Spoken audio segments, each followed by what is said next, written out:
ഏറ്റവും face ചെയ്തുള്ളൊരു challenges എന്തായിരുന്നു actually എനിക്ക് ലൈഫിൽ ഉണ്ടായിട്ടുണ്ടായിരുന്നു? ഈ ഒരു സ്റ്റാർട്ട് ചെയ്ത് അവിടെ നിന്ന് ഇങ്ങോട്ട് ഒരു 4 വർഷം അല്ലേ? എത്ര വർഷമായി? 4 വർഷമായി.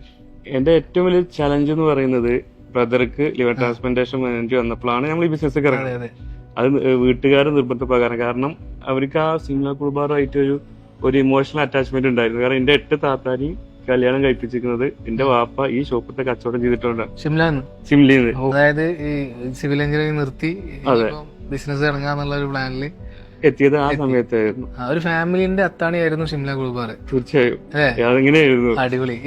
അപ്പൊ ഒരു ഇമോഷണൽ ആയിട്ട് ഒരു ബന്ധം ഉണ്ടായിരുന്നു. അപ്പൊ അത് ഒഴിവാക്കാനുള്ള ഒരു ഉണ്ടായിരുന്നില്ല. ഉണ്ടായിട്ടില്ല. ഞാൻ ഉമ്മ പറയുമ്പോ എനിക്ക് വളരെ വിഷമം തോന്നിയിരുന്നു. കാരണം നമ്മൾ ഇത്രയും പഠിച്ചത് ശരി. നാരങ്ങാളം വിൽക്കാനോ കരിമ്പ് ജ്യൂസ് വിൽക്കാനോ അവൽ മിൽക്ക് വിൽക്കാനോ അല്ല. നല്ലൊരു എഞ്ചിനീയർ ആണോ, നല്ലൊരു ഇത് ഉണ്ടാവണം. പക്ഷെ അന്നും എന്റെ പാഷൻ നല്ല ഫുഡ് കഴിക്കുക, നല്ല ഫുഡ് കൊടുക്കുക, ഉണ്ടാക്കുക. ഞാൻ കുക്ക് ചെയ്യും. കുക്ക് ചെയ്യും. അപ്പൊ എന്റെ പാഷൻ അതിലായിരുന്നു. ഒരു സമയത്ത് നമുക്കൊരു ഡിസിഷൻ എടുക്കാനുള്ള ഒരു കൺഫ്യൂഷൻ വരും.